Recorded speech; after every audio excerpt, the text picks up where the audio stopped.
com Ribeirão do Arrudas. É um projeto que chamou desde o início nossa atenção pela diversidade de ações, pela diversidade de atividades realizadas com a população. Por isso, sempre foi um projeto bastante interessante para nós. E eu estou bastante contente hoje, então, de passar a palavra para a Luciana Souza Bragança, para a Marcela Silvano Brandão e para a Jade Dalfior.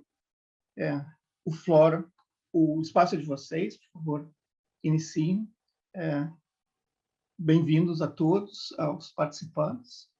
Nós sempre fazemos assim, no final abrimos uma sessão para perguntas, para discussão, caso alguém queira ou levanta a mão oficial, digital, ou coloca algum comentário no chat. Nós sempre fazemos dessa maneira. Então, eu passaria a palavra, então, para a Luciana. Por favor, Luciana, bem-vinda. Obrigado. Obrigada a todos presentes. Oi? Acho que tem alguém com o microfone ligado. Obrigada a todos. Assim, é um prazer estar aqui, podendo compartilhar a nossa experiência. A nossa equipe está toda aqui, quase. Meninos, se vocês puderem ligar a câmera. Estamos presentes aqui eu, a professora Luciana Souza Bragança, a professora Marcela Silviano Brandão Lopes, a professora Isabela Prado, não estão aqui o professor Frederico Canuto e a Carolina Anselmo, mas estão aqui os bolsistas que são responsáveis, principalmente a Jade, mas com a ajuda de todos os outros, a Thaís, o Andriel, o Pedro e a Luísa, que são responsáveis por fazer a preparação das mídias sociais do RAM. Então, eu vou começar a palestra compartilhando aqui a minha tela. Eu preparei uma apresentação que a gente vai apresentar os casos que a gente vem estudando, organizados pelo que a gente vem pensando e como a gente tem trabalhando. Bom, a gente trabalha na Bacia do Ribeirão Arrudas, em Belo Horizonte, Brasil, coordenados a partir da equipe da Universidade Federal de Minas Gerais. Nós somos 3 professores da Universidade Federal, 4 professores da Universidade Federal, o professor Frederico Canuto, a professora Marcela Silviano Brandão e eu, da Escola de Arquitetura, a professora Isabela Prado, da Escola de Belas Artes, da UFMG, a Carolina Anselmo, que é doutoranda da Faculdade de Economia da Universidade de Coimbra, que está com a gente na equipe da UFMG, ela é egressa da UFMG, e os nossos bolsistas, a Jade, que está hoje responsável pelas mídias sociais do RAM, a Gabriela Grossi, que iniciou o trabalho, o Andriel, a Thaís, o Pedro, a Luísa. E aí a gente começa por entender a nossa rede dentro do contexto mundial, nossa rede ibero-americana de estudo dos rios urbanos, estamos nós conectados pelos rios e pelas águas, e pelo entendimento desse elemento importante na vida urbana, na vida das pessoas, esse elemento essencial, e como pensar ele dentro da cidade, como que ele pode ser articulado com o pensamento da urbanização. Nós vamos falar hoje aqui de Minas Gerais, da UFMG, é uma universidade localizada na região sudeste do Brasil, a mais industrializada, a mais populosa, é uma instituição pública de ensino superior gratuito. A comunidade do UFMG reúne cerca de 72 mil pessoas. A gente fala a partir do Rio São Francisco, o nosso estudo está localizado na bacia do Rio São Francisco, que é considerado o rio da integração nacional. Ele tem uma importância histórica para a ocupação do território do Brasil, e principalmente para o nosso estado, Minas Gerais. Ele é chamado, então, de Rio da Integração Nacional. Ele nasce no estado de Minas, atravessa o estado de Minas, além da Bahia, Goiás, Pernambuco, Sergipe, Alagoas, no nordeste do país, e do Distrito Federal. A área da bacia é compreendida por 3 biomas. Bom, então esses são os professores da equipe, né, e os bolsistas. Falamos da rede ibero-americana. Nós estamos aqui falando da UFMG, que é uma instituição pública de ensino superior gratuito brasileiro. com uma comunidade que reúne 72 mil pessoas. A nosso estudo está localizado na bacia do Rio São Francisco, que é considerado o Rio da Integração Nacional, que nasce em Minas Gerais, atravessa vários estados do Nordeste e compreende 3 biomas, o Cerrado, a Caatinga e a Mata Atlântica. Tem uma extensão de 2.863 quilômetros, uma população de 14 milhões de habitantes na bacia do Rio São Francisco. A gente trabalha na bacia do Rio das Velhas, que está na cabeceira, está montante da bacia do Rio São Francisco, perto da nascente do Rio São Francisco. Belo Horizonte está também na cabeceira da bacia do Rio das Velhas e é a cidade mais populosa da bacia do Rio das Velhas. O Ribeirão Arrudas, ele está, na maioria, a bacia do Ribeirão Arrudas tem 43,43 quilômetros de extensão. Ela se localiza no Alto Velhas, perto da nascente do Ribeirão Arrudas. A população da bacia do Ribeirão Arrudas chega a mais ou menos 1,2 milhões de habitantes, sendo que desses, 93,7% desses habitantes estão concentrados em Belo Horizonte, que é a nossa área de estudo. Embora ele nasça perto de Contagem e desague no Ribeirão das Velhas, em Sabará, que são municípios vizinhos e que fazem parte da grande Belo Horizonte, da região metropolitana de Belo Horizonte. E aí a gente articula a nossa ação na bacia do Ribeirão Arrudas a partir do tripé da Universidade Pública Brasileira, que é ensino, pesquisa e extensão.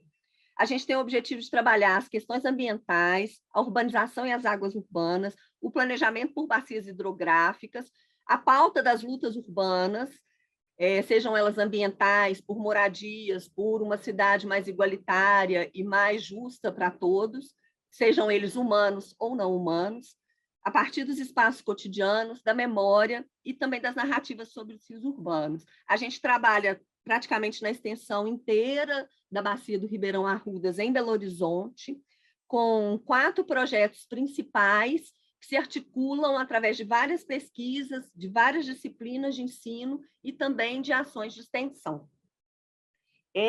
De alguma forma, a gente trabalha todos os objetivos do RAM, alguns trabalham alguns objetivos mais do que os outros, mas a gente tenta, e é uma forma de entender a nossa atuação no território a partir de vários desses instrumentos do RAM, sejam eles território, instrumentos de leitura do território urbano, investigação e disseminação do conhecimento, estratégia e propostas de projeto, valores e memórias e governança.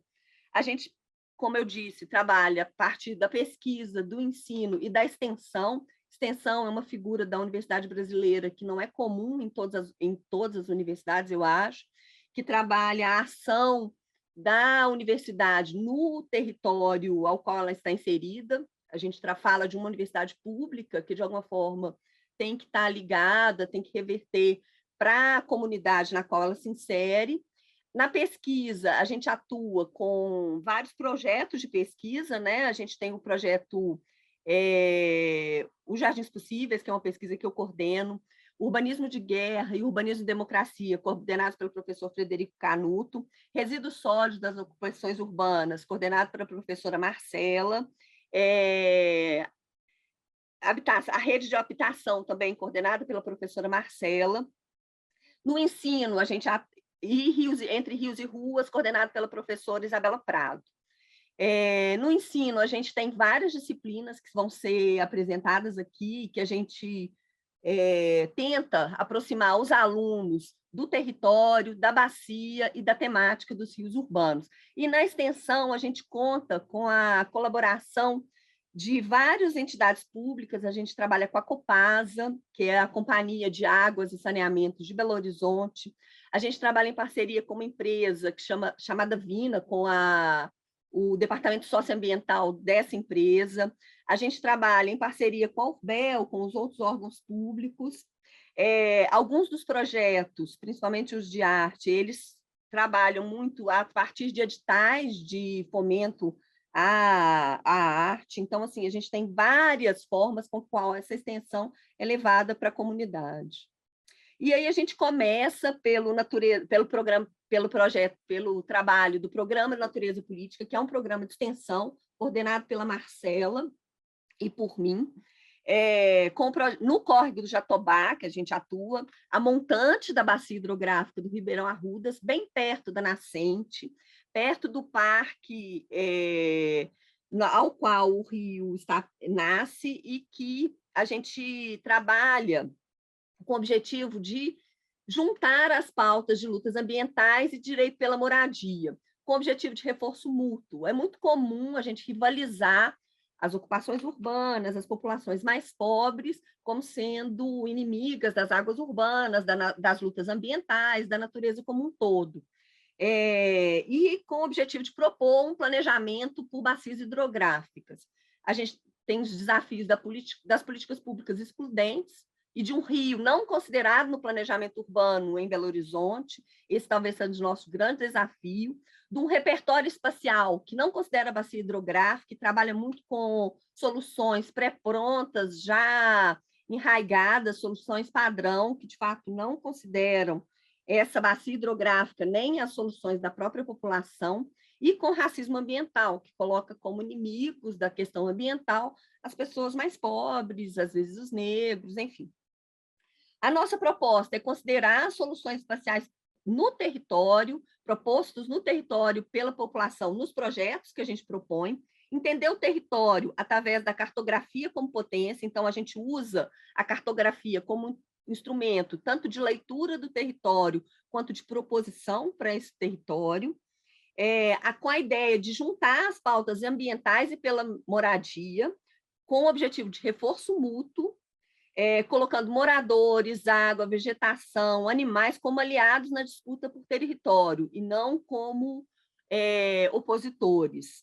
E a gente usa o projeto do Parque das Ocupações como instrumento de luta política, com o objetivo final de regularização fundiária. Então, assim, é desconstruir um pouco a narrativa imposta de que a ocupação ela é contrária às questões ambientais, que ela degrada apenas, e entender que ela pode ser aliada da luta ambiental, sim, e que, nesse ponto, essas pautas se reforçam mutuamente.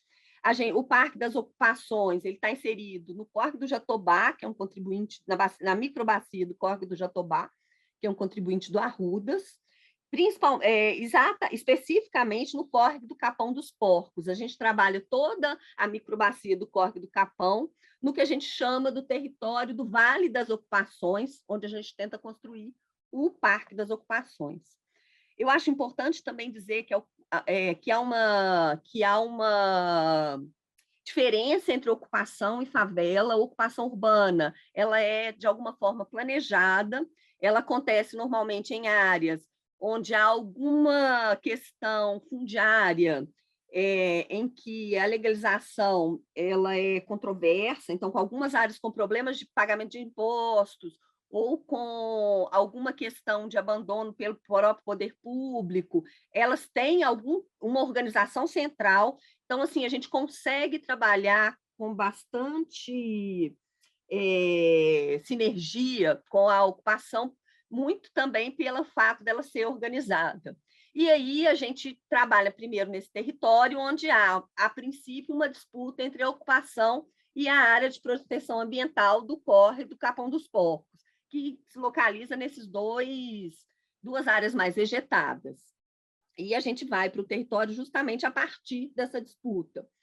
A ideia é construir, como eu disse, uma contranarrativa de entender se, de alguma forma, essa vegetação ela é suprimida para a ocupação, ela retorna na forma de hortas, de quintais, de jardins, e que ela pode ser construída em conjunto, se a gente pensa que essas pautas podem se reforçar. A pauta ambiental, preservar um corpo hídrico em leito natural, pode ajudar a ocupação a reforçar a sua narrativa de legitimidade na cidade, no sentido da regularização fundiária. Então, a gente trabalha com mapeamentos territoriais de vários tipos, com entrevistas, visita de campos, fotos, encontros, Os mapeamentos territoriais, eles são feitos envolvendo a comunidade, os alunos, os bolsistas, o setor público. Aqui a gente está com o técnico da Copasa, a gente já esteve com representantes da UBEL, da Regional, com as empresas parceiras, a Vina, a gente está ali na primeira maquete, no espaço da Vina, e a Vina vem financiando muitas das nossas ações no território, e dando com os mapeamentos coletivos juntos aos moradores, com a ideia de criar elementos para se comunicar, para entender esse território, para construir essas narrativas de convergência. Essa é a utilização da maquete, né? A última maquete, a gente tem uma maquete antiga, essa é a última maquete que a gente fez, para construir esse entendimento da área de proteção ambiental, localizar melhor esses conflitos, entender como é que a gente pode agir a partir do que as pessoas acham, né? Essa é a Poliana, uma das coordenadoras do movimento de luta dos bairros e favelas de Belo Horizonte, que é responsável pela ocupação. A gente trabalha junto numa parceria de muito tempo. A gente usa também para os mapeamentos territoriais alguns jogos, esse é um dos exemplos, esse é o jogo do plantio. A gente ganhou, em 2018, uma série de mudas numa ação articulada pela Copasa e pela ONG Boi Rosado, que a gente foi fazer o plantio dessas mudas, e para escolher as mudas para tal, a gente criou um jogo, onde a gente discutia as circunstâncias do plantio, os desejos das pessoas, que tipo de situações, conflito ou não esse plantio poderia gerar, para a gente criar um instrumento de comunicação mesmo, de entendimento desse território, antes de proceder o plantio. Na pandemia, a gente trabalhou muito com produção bibliográfica, seminários e disciplinas. Esse foi o seminário Natureza Política, Rupturas, Aproximações e Figurações Possíveis, que a gente promoveu. Esse seminário virou uma disciplina que foi ministrado pela professora Marcela e virou um livro, Natureza Política, para pensar sobre o que a gente fazia na extensão, como a gente não podia ir a campo, foi um momento de refletir, de juntar o material, de pensar sobre ele. O Carlos e a Marluce nos deram prazer de estar com a gente nesse seminário e no livro. E também, esse outro é um livro chamado ATA, que foi desenvolvido na disciplina, ministrado pela professora Marcela, pelo nosso bolsista Andriel, que está aí, e que a ideia é que ele seja deixado na creche, porque ele trata da ideia da ocupação próxima a corpos d'água de uma maneira bem simples, lúdica, mas muito efetiva para criar essa reflexão nas crianças e nos adultos também. Esse talvez seja o grande elemento de produção bibliográfica, é o Caderno do Parque das Ocupações, foi o primeiro caderno que a gente fez, a partir de uma disciplina ministrada pela professora Marcela, a partir do nosso trabalho na extensão de desenvolver as ideias criadas na disciplina, e para virar um instrumento de negociação político. Esse caderno ele foi entregue para a Poliana e para o Léo, que são os coordenadores do movimento, e ele virou um instrumento de negociação mesmo junto aos órgãos públicos, no sentido de regularização fundiária, de dizer assim, olha, somos uma ocupação que pretende ser aliada dos elementos naturais, aliadas nos cursos d'água. Então, a gente quer se constituir como legítimo, assim como esses elementos também. A gente trabalhou também em projetos paisagísticos, esse é um trecho do projeto que a gente fez, que insere o Parque das Ocupações na trama Verde Azul, proposta pelo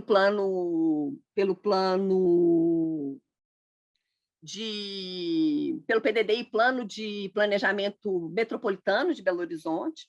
Isso é uma aproximação da trama Verde Azul dentro da ocupação. A gente também trabalha com a ideia de testar essa água, porque essa água ela é usada pelas pessoas, eles criam peixe, eles têm um poço que eles nadam, então a gente fez um teste de potabilidade da água. E o plantio, tanto para a proteção das nascentes, como para a arborização da rua, numa ideia de que o parque não é só a área de APP que está ao lado do córrego, mas toda a ocupação é o parque. Todas as casas, todas as ruas fazem parte desse parque. Construir essa contranarrativa mesmo, que diz que população que ocupa, que luta por moradia, é aliada na luta ambiental, é aliada na preservação dos corpos hídricos. Esses são trabalhos da disciplina, esse é um trabalho da Gabriela, que começou o Instagram do Run com a gente, e da Lúcia, que foi nossa bolsista também, que a ideia é construir esses outros imaginários da água a partir de uma fabulação mesmo, de construir possibilidades para pensar o espaço para além dessas receitas de desenho urbano, de planejamento urbano, que a gente está acostumado. A gente tem uma situação muito complicada lá, que normalmente as respostas para a urbanização são asfalto e impermeabilização. A gente quer tentar entender como que a gente pode construir esses outros imaginários. Esse aqui é uma outra trabalho dessa disciplina da professora Marcela, que chama Cromáqua, que o aluno faz um entendimento dessa água em suas várias possibilidades de utilização e como que ela está no território da cidade, seja ela de reserva, seja ela de gestão, seja ela natural, nascente, seja ela do trabalho, seja ela do fluxo. E no entendimento cromático e artístico mesmo do que seria essa narrativa das águas. Agora a gente vai para o próximo projeto, que é coordenado pelo professor Frederico Canuto, que são 2 pesquisas, urbanismo de guerra, urbanismo de democracia e a mostra Córregos Vivos, com o objetivo de pensar a questão das águas e dos rios urbanos numa perspectiva de planejamento que não fosse centralizada no Estado, que fosse construída através do empoderamento da população que habita próximo das águas, fazendo uso de projetos de desenho urbano, propostas de lei, invenção de tecnologias sociais e da participação. A proposta ela começou na oficina de ocupação e planejamento urbano em Subbacias, que é uma disciplina do curso noturno de arquitetura da UFMG, onde o professor começou a problematizar as águas na cidade de Belo Horizonte e criar uma investigação que aconteceu junto com a pesquisa Urbanismo de Guerra, Plataformas e Dispositivos Democráticos no Barreiro e Pedagogias Políticas nas Cidades, Urbanismo e Democracia. E também na mostra artística Córregos Vivos.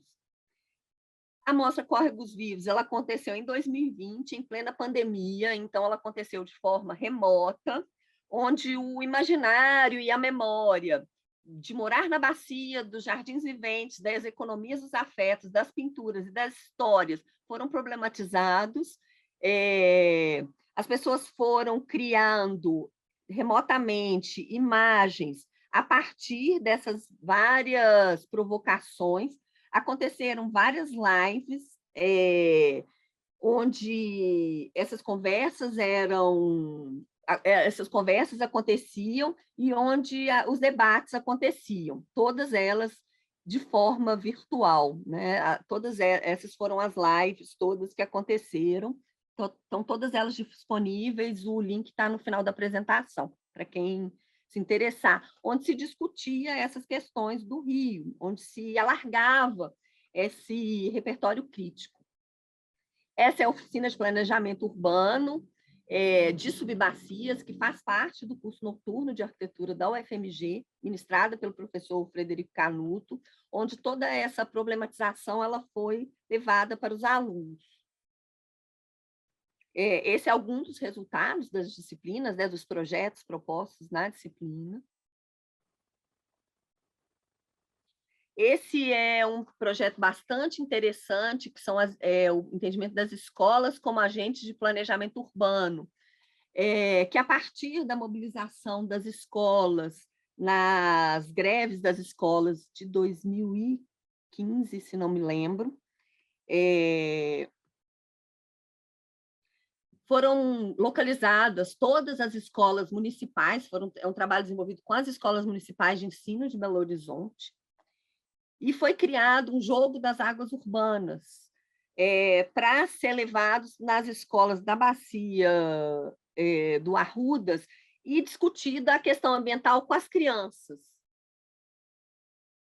E aí eles fizeram, depois dessas conversas, um reservatório que captava a água residual do bebedouro para reutilizar na horta que eles tinham. Então, para construir nas escolas municipais de educação principalmente do primeiro grau, esse entendimento da água como um elemento relevante na vida e nas questões das cidades e dessas famílias. Esse é um projeto Entre Rios e Ruas, da professora Isabela Prado, que está aqui com a gente, que trabalha principalmente no centro de BH. O Ribeirão Arrudas, em Belo Horizonte, ele tem uma condição que ele em si está praticamente quase todo canalizado, com uma grande área tampada, tamponada, mas a montante e a jusante ele ainda tem alguns afluentes e algumas partes deles, ou em leito natural, e os afluentes em leito natural e o próprio Ribeirão Arrudas canalizado e não fechado. O centro de Belo Horizonte, o centro planejado, dentro da Avenida do Contorno, os rios são todos canalizados fechados, e o trabalho da professora Isabela Prado está justamente nesses córregos, no centro histórico de Belo Horizonte, que se encontram hoje canalizados fechados. O objetivo é um projeto no campo das artes visuais, que procura refletir poeticamente acerca da relação entre cidade, meio ambiente e indivíduo, tendo como ponto de partida a relação que Belo Horizonte estabeleceu historicamente, desde a sua fundação, e estabelece ainda hoje com os córregos em seu território. Os desafios do projeto são principalmente buscar trazer visibilidade aos córregos que correm sob a cidade, debaixo da cidade, onde ninguém vê, e repensar nossa relação com o que está à nossa volta. As propostas, é um projeto com várias intervenções artísticas, que é composto por desenhos, fotografias, objetos, vídeos, instalações e performances. Ele busca trazer visibilidade aos córregos afluentes do Ribeirão Arrudas, que correm invisíveis nas cidades.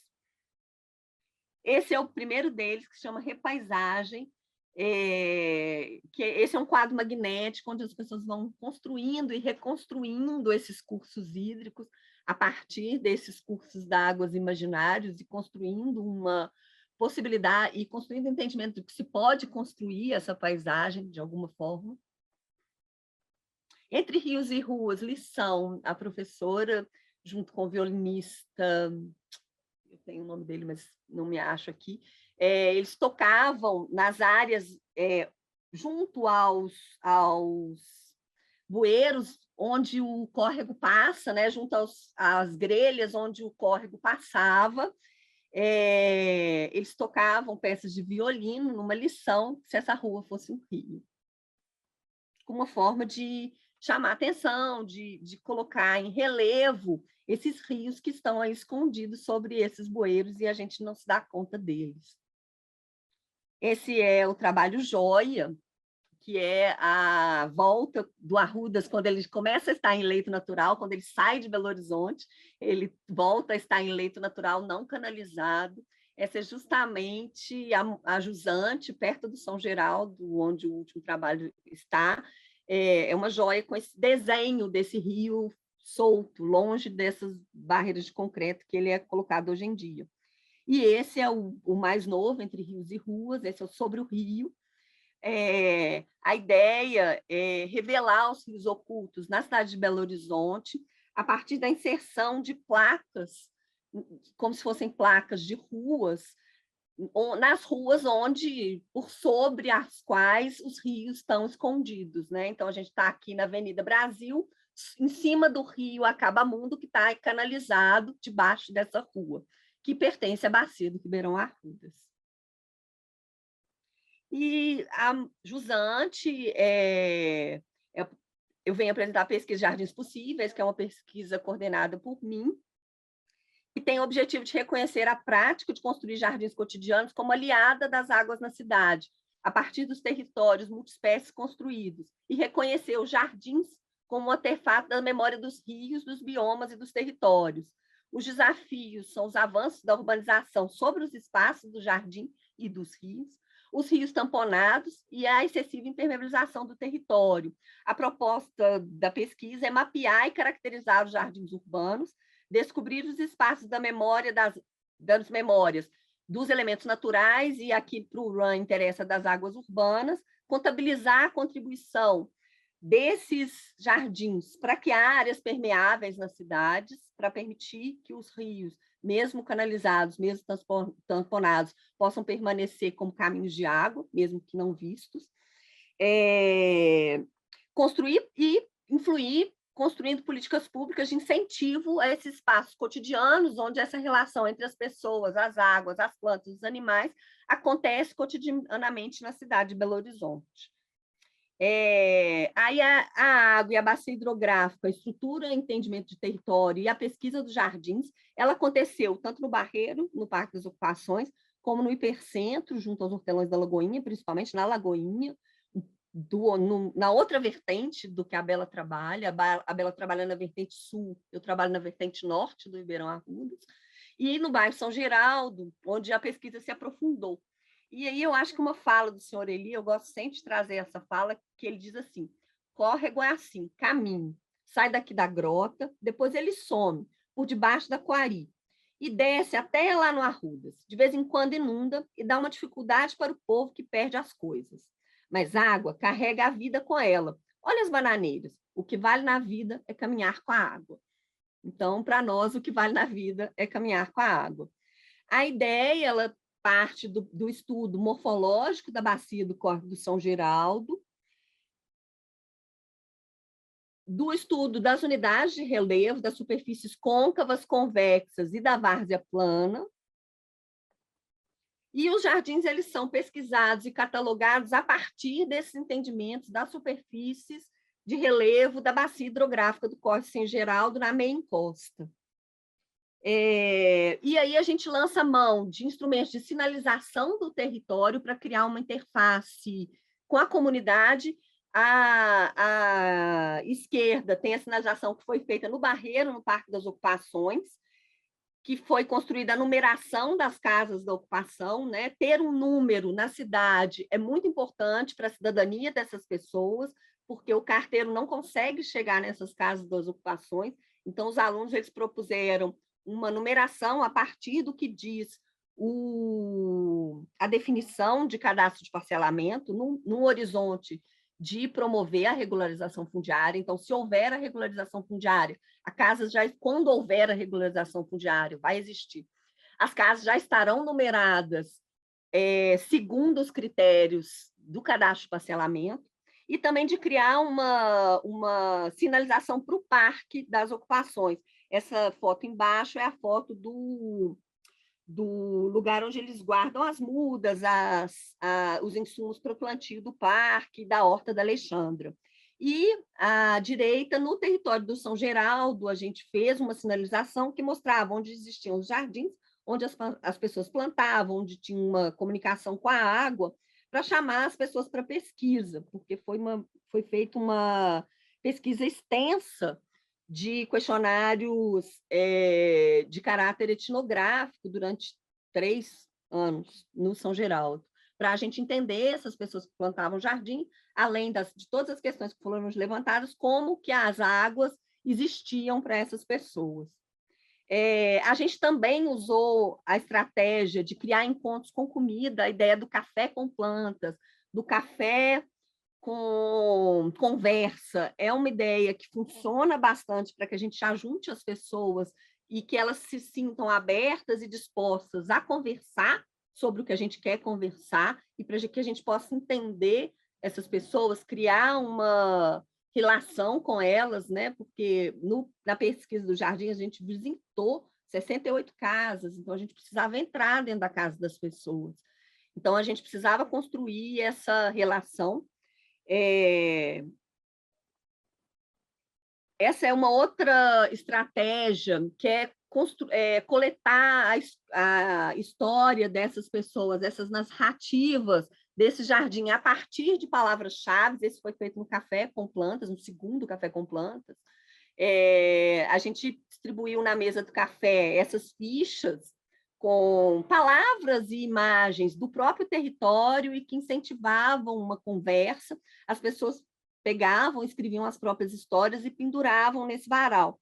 E, a partir da compilação dessas histórias, a gente ia procurando as pessoas para as entrevistas, para entender os espaços específicos delas.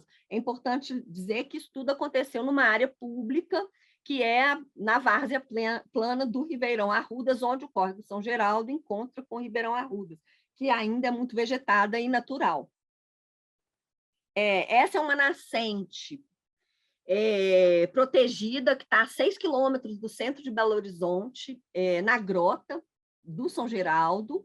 Ela é protegida por um jardim de plantas rituais do cigano, que faz a negociação entre uma ocupação informal e essa grota, que não ela é da propriedade do senhor José Adão, e ele tem uma plantação de bananeiras nessa grota, e uma nascente que jorra água por muito tempo. Eu não sei a condição de potabilidade dessa água, mas é uma área que tem pouco esgoto in natura, então a maioria do esgoto está canalizado e conduzido para a ET, que está muito perto.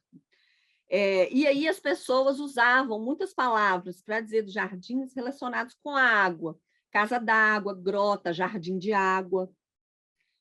Casa da Mina, essa é uma casa, esse é um poço de água, tem uma nascente, e eles fizeram esse poço para regar os jardins de velozes que eles têm e a plantação de mamonas. Então, a construção dos jardins e a presença da água, elas vão se reforçando mutuamente. As pessoas que têm água, elas costumam preservar essas águas. É interessante também que tinham 2 nascentes catalogadas pela prefeitura nesse território, a gente descobriu mais 4. A gente, inclusive, mandou para a prefeitura, eu não sei o que eles fizeram disso depois, mas a gente mandou fotos, localização dessas áreas onde há nascentes nos quintais e nos jardins das pessoas que moram no São Geraldo, a 6 quilômetros do centro urbano de Belo Horizonte. Alguns números são interessantes, né? A gente tem uma grande pesquisa quantitativa. Então, esses jardins, eles garantem 30,02 de área permeável, se a gente eles existem em 50% dos lotes. A legislação de uso do solo, ela diz que 20% desses lotes têm que ser permeáveis, então, em 50%, onde tem jardins, garante mais do que a legislação diz, garante 10% a mais do que a legislação diz, a presença do jardim. Então, o espaço cultural e da memória de cultivar o jardim garante essa permeabilidade, que garante a infiltração da água e a manutenção dessa nascente, como essa nascente da grota. Se a gente incluir todo o território, ainda assim, a gente tem 21,97 de área permeável. A área é principalmente de casas, mas também essa área residual que está na Várzea Plana, no encontro do Córrego São Geraldo com o Ribeirão Arrudas, ela é relevante para criar essa área essa área permeável. A área permeável proporcionada pelos jardins, ela é maior na Várzea Plana, ela é maior ainda na superfície côncava, onde o rio está em leito natural, que é ali próximo à grota. Então, assim, o rio estar em leito natural faz com que essa superfície de infiltração seja cada vez maior. E na superfície côncava, onde o rio corre, mas ele está tamponado, a permeabilidade cai consideravelmente para 18% dos jardins, e na superfície convexa, onde o rio não é um elemento muito percebido, ela cai para 15%, que é menor do que o que a lei diz, né? A percepção da água, a percepção negativa, ela que diz respeito principalmente em termos de enchente, corredeira, mau cheiro, a canalização mal feita, a enxurrada, os desmoronamentos. Na várzea plana, onde a área é mais permeável, ela é bem pequena. Na superfície côncava com leito natural, também ela é pequena. Na superfície côncava, tamponado, ela sobe bastante. Então, onde o rio não está presente na cidade, a percepção dele é mais negativa. E na superfície convexa, ela também é alta. E a percepção ela é positiva da água quando as pessoas dizem das memórias, do manejo cultural da água e do rio, quando elas percebem a existência da nascente como contribuição para o crescimento das plantas, para os cultivos que elas fazem. Ela é muito grande na várzea plana, maior ainda na superfície côncava com o leito natural do rio. Então, o leito natural impacta positivamente na percepção da água nos territórios da cidade. Na superfície côncava, ele é bem pequeno, onde o rio tampona, porque há corredeira, o rio corre sobre o asfalto, mesmo ele estando escondido sob o asfalto, debaixo do asfalto. E na superfície convexa, ela é de 15%, onde o rio não é um elemento tão presente. essa pesquisa, ela resultou numa disciplina onde, ministrada por mim no curso diurno de arquitetura da UFMG, em que eu perguntei para os alunos o que seria se vocês tivessem que planejar uma cidade para a água. O que seria da cidade se vocês tivessem que planejar uma cidade para as plantas? E qual seria essa cidade se vocês tivessem que desenhar uma cidade para os animais? Numa ideia, numa percepção de que a gente tem que mudar as perguntas e mudar os pontos de vista para incluir a água e os outros elementos naturais, como plantas e animais, como elementos sujeitos de direito, uma perspectiva bem decolonial mesmo, e até contracolonial, discutindo mesmo essas narrativas de água somente como infraestrutura, como objeto de uma situação humana, né? A ideia da disciplina era discutir exatamente essa água, essas plantas, esses animais como sujeitos de direito, sujeitos para os quais a gente pode pensar a cidade. E aí, para finalizar as pesquisas da gente, eu trouxe uma hibridação da pesquisa da Bela com a minha, que aconteceu, que chama Entre Rios e Jardins, né? Que é uma hibridação dos Jardins Possíveis com Entre Rios e Ruas, que aconteceu na Mostra Universidade Cidade do UFMG, coordenada pela professora Marcela. A gente trabalhou também durante a pandemia com centros culturais que se localizavam ao longo da bacia do Ribeirão Arrudas. Esses são os 4 com os quais a gente trabalhou, articulando uma oficina virtual de desenho, onde as falas da minha pesquisa, Jardins Possíveis, eram utilizadas, e também uma proposta da professora Isabela Prado, como provocações para os desenhos das pessoas nesses centros culturais.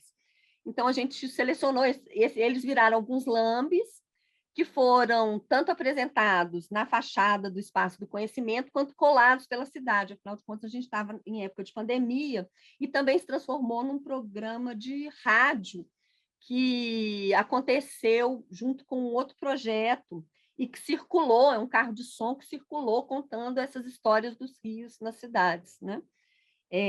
Então, a gente cruzou desenhos de alguns lugares com as falas de outro, para criar esses lambes e chamar a atenção dessas narrativas, né, para a cidade, que foram colados na cidade de Belo Horizonte, numa perspectiva de fazer ver a narrativa dos rios nas cidades. Esse é o Espaço do Conhecimento, onde esses projetos também foram apresentados. Agora eu vou passar a palavra para a Jade, que é a nossa bolsista, que está à frente do desenvolvimento das mídias sociais do RUN. Aí, Jade. Oi, gente, boa tarde. Eu vou falar um pouco da importância do Instagram para divulgação da ciência e democratização do conhecimento. Então, o Instagram é muito importante, tanto para a gente, que faz parte do RUN, quanto para as pessoas, né, para o público externo.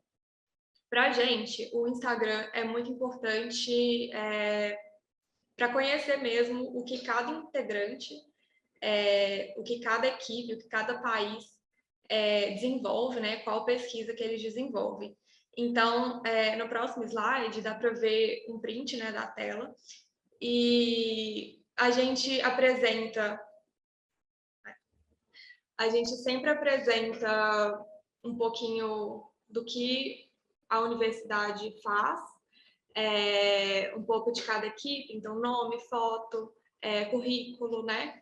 E sempre colocamos também 3 vídeos curtos de 1 minuto, explicando um pouco a questão dos webinários, né? Com trechinhos curtos dos webinários. E também isso é importante para equipes que tenham uma linha de pesquisa parecida, para que elas possam, no futuro, né, trabalhar juntos, identificando formas de desenhar novas estratégias de construção da cidade com as comunidades e a partir dos territórios em que estão inseridos.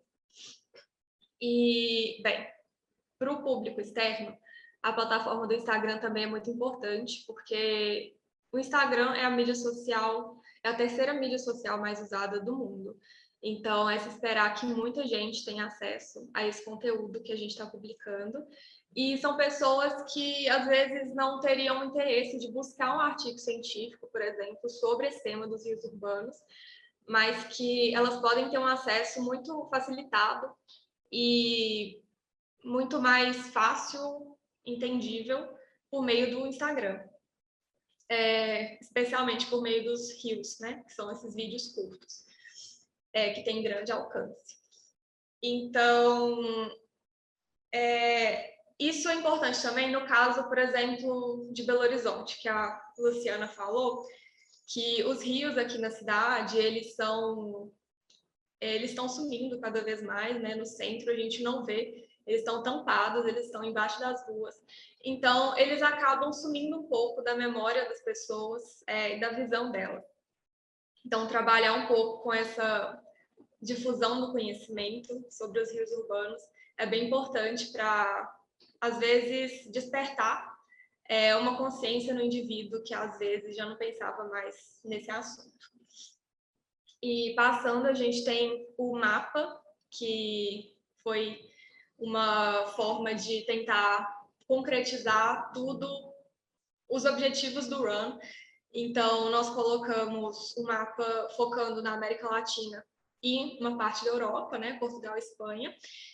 Marcamos todas as universidades que são integrantes da rede e formamos literalmente uma rede, né? Ligamos todas essas universidades através de linhas e formamos essa rede que demonstra um pouco de um dos objetivos principais do RUN, né? Que é criar uma estrutura para um constante e dinâmico intercâmbio de conhecimento e experiências, né? Ou seja, todos trabalham de formas diferentes, mas com temas muito similares.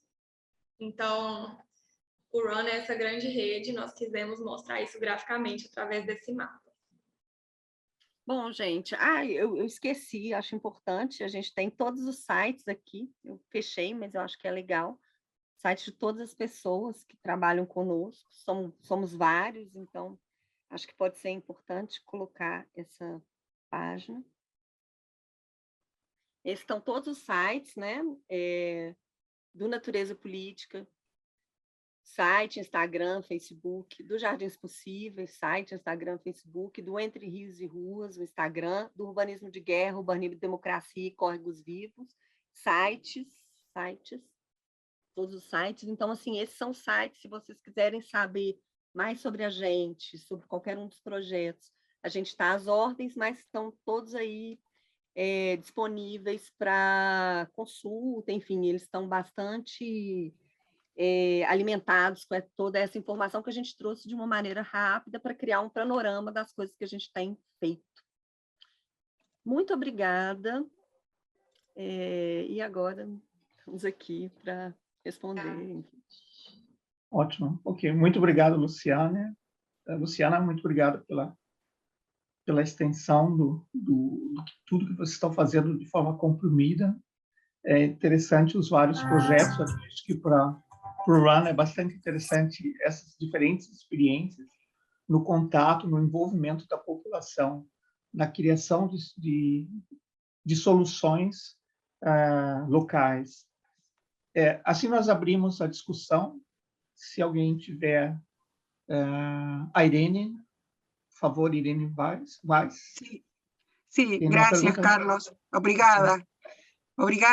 Fue muy interesante para mí. Yo en la presentación olvidé decirles que dicto Hidrología Continental en la Facultad de Filosofía y Letras de la Universidad de Buenos Aires.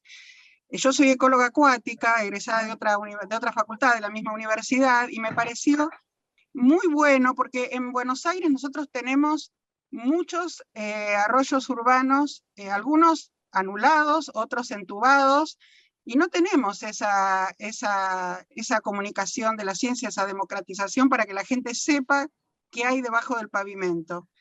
Y me pareció una actividad excelente, y trato siempre de insistir que paralelamente con la actividad académica podamos colaborar en comunicación de la ciencia. los investigadores y los profesores, porque aquí en Buenos Aires la única referencia que yo realmente vi, que no sé si seguirá existiendo porque fue en otra época de otro gobierno de la ciudad de Buenos Aires, un cartel en la plaza de tribunales, frente al Palacio de los Tribunales, donde terminaba la ciudad de Buenos Aires en la época de la colonia, donde anularon el arroyo Tercero del Medio, que es el que pasa justo por la calle Libertad frente al Teatro Colón. Y hay un cartel que es de la Secretaría de Turismo de la ciudad, bueno, hoy Ministerio. No sé, nada que tenga que ver con lo geográfico, con lo ambiental, y me parece muy importante. Me pareció un trabajo excelente. Yo les agradezco porque aprendí un montón. Algum comentário, Luciana? Quer comentar, Bela? Acho que você tem tanto a dizer sobre essa história de comunicação da ciência, enfim, acho que sei. Eu acho importante, por isso agradeço também a comunicação da Jade, que para nós, para mim, uma experiência nova. Eu não usava o Instagram e estou vendo que funciona, porque nós temos que encontrar um meio de nos comunicar, né? Não somente fazer boas coisas, mas também comunicar, né? Obrigada. Mais alguma questão? Um ponto a discutir? Posso colocar uma questão? Claro. Luciana, primeiro deixe-me parabenizar pela excelente apresentação e os grandes trabalhos que tem desenvolvido sobre a questão dos rios. Há um conceito que para mim é novo e eu gostaria que desenvolvesse um bocadinho mais o que é racismo ambiental, não é? E outra questão que eu gostaria de colocá-la é como é que discute a metodologia que é utilizada para discutir a educação ambiental nas escolas.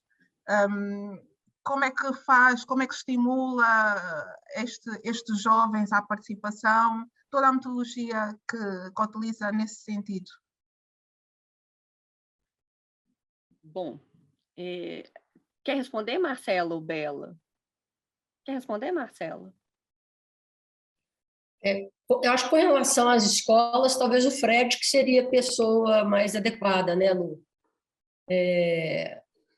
Então eu tenho o trabalho dele aqui, eu posso olhar. Eu sei um pouco, eu posso responder, mas sobre racismo ambiental, talvez você queira responder, possa. Ou eu mesmo posso. Bom, racismo ambiental é um termo que a gente usa. No Brasil, a gente vive uma situação de bastante desigualdade. E aí, a criminalização das populações mais pobres por questões ambientais complexas, ela é usada com muita frequência. Então, assim, há uma narrativa construída, Marluce, de que as pessoas mais pobres, por exemplo, ao criar uma ocupação, ao buscar o direito à moradia garantido constitucionalmente, ocupando um espaço da cidade, produzem desequilíbrio ambiental. E que essa ação de desequilíbrio ambiental está muito centrada nas populações mais pobres. Tem vários autores, depois se te interessar com um pouco mais de profundidade para te indicar, talvez a professora Heloísa tem um livro só sobre racismo ambiental, pode ser um bom começo, uma professora da UFMG, da Geografia. E aí é entender essa ideia de que as populações mais pobres, de que as populações que, de alguma forma, se estabelecem de forma não legalizada na cidade, que elas são as responsáveis pelos problemas ambientais das cidades. Quando, de fato, a gente sabe que as questões ambientais da cidade estão muito mais ligadas, por exemplo, a uma opção rodoviarista que tampona os rios para criar grandes avenidas, há uma opção de grandes construções e grande concentração de áreas segregadas, com populações ricas morando em espaços segregados da cidade, com um ciclo, uma cadeia de consumo e produção que, de fato, não se importa com as questões ambientais. É como se a gente tivesse uma culpabilização individualizada e focada nessas pessoas com menos condição. Em maneira geral, o racismo ambiental se trata disso. Assim, é claro que existem várias nuances de autores diferentes, mas, em maneira geral, é essa a ideia do racismo ambiental. E é uma situação que a gente que trabalha com moradia, principalmente a Marcela, para a população de baixa renda, a gente convive diariamente. Assim. A criação, por exemplo, do Caderno do Parque das Ocupações foi quase uma... nem decolonial, é contracolonial mesmo, é uma contranarrativa para dizer assim, não, essas populações que fazem ocupação podem, sim, se transformar em pessoas que cuidam de espaços ambientais. E aí a gente criou todo um entendimento, um caderno para dizer as boas práticas, num termo bem comum, né? Que essas pessoas praticavam no seu cotidiano e como que isso vai contra mesmo esse entendimento de que as ocupações, que as populações mais pobres são responsáveis pelas questões ambientais urbanas que a gente vive, né? Não sei se ficou claro. E sobre a metodologia, depois eu vou te mandar o site do professor Frederico, mas ele utiliza muito, está aqui escrito, maquetes, tem os jogos, né? Eu não sei se você viu, eles trabalham muito com o desenvolvimento de jogos nas escolas, para que essas crianças se interessem pela temática. Então, aqui que ele deixa claro são esses 2 pontos. Mas eu também posso colocar em contato com o professor Frederico, que vai responder isso com um pouco mais de profundidade. Eu só acrescentaria a palavra racismo, né? Porque talvez tenha sido esse o estranhamento. É porque há uma criminalização dessa população, diferente quando a população não é pobre, nessas áreas de conflitos socioambientais. E que, no caso do Brasil, grande parte dessa população pobre é também a população negra, né? E, por isso, essa ideia de um racismo ambiental. O que a gente faz de contra-narrativa, né, é afirmar quem ocupa, cuida, né? Então, a gente foi fortalecendo algumas frases. E que o parque, por exemplo, né, o futuro parque, o projeto de regularização fundiária do Vale das Ocupações, ele não haveria uma separação da área de preservação ambiental cercada e com a habitação do lado de fora. Tudo isso seria um parque, porque ali há quem ocupa, cuida, inclusive planta, né? E que esse verde mapeado nos jardins, pela pesquisa da professora Luciana Bragança, Jardins Possíveis, ele evidencia que quem ocupa cuida e que esse verde retorna, mesmo quando subtraído, depois ele retorna. E que esse vale inteiro poderia ser, numa perspectiva, inclusive, de outras diretrizes urbanísticas, paisagísticas, que não as que estão em curso no planejamento urbano oficial da cidade, né, que essa ideia de parque ela seria ampliada. Então, a ideia de um parque ampliado. Então, a gente foi elencando frases para poder afirmar a legitimidade dessas pessoas, inclusive, né, porque elas cuidam sob a forma de plantio, por exemplo, e outras formas de cuidado. Obrigada. Só uma Ótimo, pergunta. obrigado. Mas esses espaços continuam a ser espaços públicos ou não? Eu, se calhar, não percebo muito bem o conceito. De quem são esses espaços? São da comunidade que ocupou ou continuam a ter o município por trás? Essas áreas ocupadas que você está perguntando? Sim, porque também há um problema se depois a responsabilidade passa toda da gestão desse espaço, passa toda para as pessoas que ocupam, há uma certa desresponsabilização das entidades que deviam cuidar desses espaços naturalmente. A ideia é que esse espaço seja cuidado pelo poder público, até porque essas ocupações no Brasil, a partir de 2010, mais ou menos, né, isso que a professora Luciana Bragança disse, a diferença entre ocupações urbanas, pelo menos aqui em Belo Horizonte, a gente faz muito essa distinção, isso não é no Brasil inteiro. As ocupações urbanas são aquelas que foram planejadas por algum movimento social organizado. E essas áreas, muitas vezes, elas são públicas ou são privadas, mas que não estão cumprindo a função social. Ou seja, elas não estão pagando IPTU, elas sofreram processos de grilagem. Então, há toda uma questão fundiária envolvendo. Sim. A ideia, né, na perspectiva desse parque, ou mesmo quando não é fora do Vale das Ocupações, quando é simplesmente uma ocupação, é que essas ruas, esse verde, sejam inseridos na cidade. Não tem uma exclusão do poder público de forma alguma.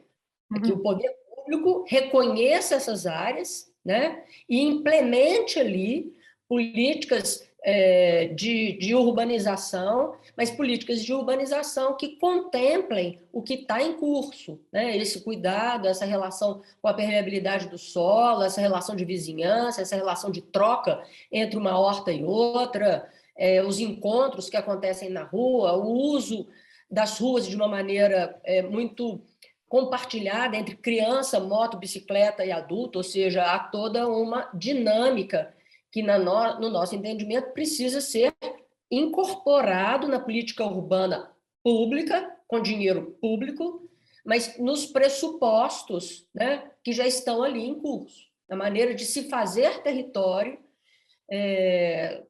pelo menos naquelas práticas que a gente identifica junto com os moradores como positivas, potentes e que têm que ser continuadas. Eu acho interessante colocar também, Dória, por exemplo, a arborização da ocupação, o plantio, ele foi feito com a ajuda da Copasa, que é a Companhia de Saneamento Público, porque eles estavam inserindo infraestrutura de água e esgoto na ocupação. A ocupação ganhou na justiça o direito de ter seu território ser atendido com esgoto e água, esgotamento sanitário e água. Então, para conversar com essa comunidade, para chegar nessa comunidade, a gente fez uma conversa com esse agente da Copasa, que é o Cristiano, que foi, inclusive, um parceiro muito presente em tudo que a gente faz, no sentido de envolver a entidade pública, a Companhia de Saneamento Pública, na urbanização daquele espaço. Mas é uma situação que a gente tenta construir, enfim, mas de jeito nenhum tirar a responsabilidade da gente pública. Acho que você tem toda a razão.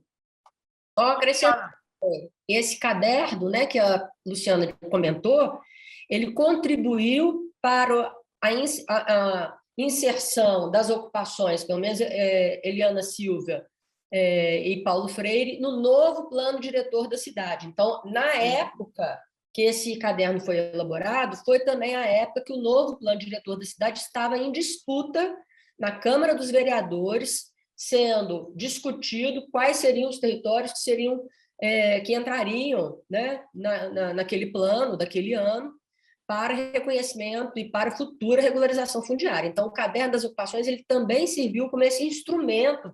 A nossa presença, a presença da universidade ali, e nós fomos ao território junto com funcionários da Urbel, com coordenadores da Urbel, para mostrar que ali havia todo um projeto em curso, né? Uma discussão, um plano em curso, não um projeto, mas um plano em curso para que aquelas ocupações fossem incluídas no novo plano diretor para efeito de regularização fundiária.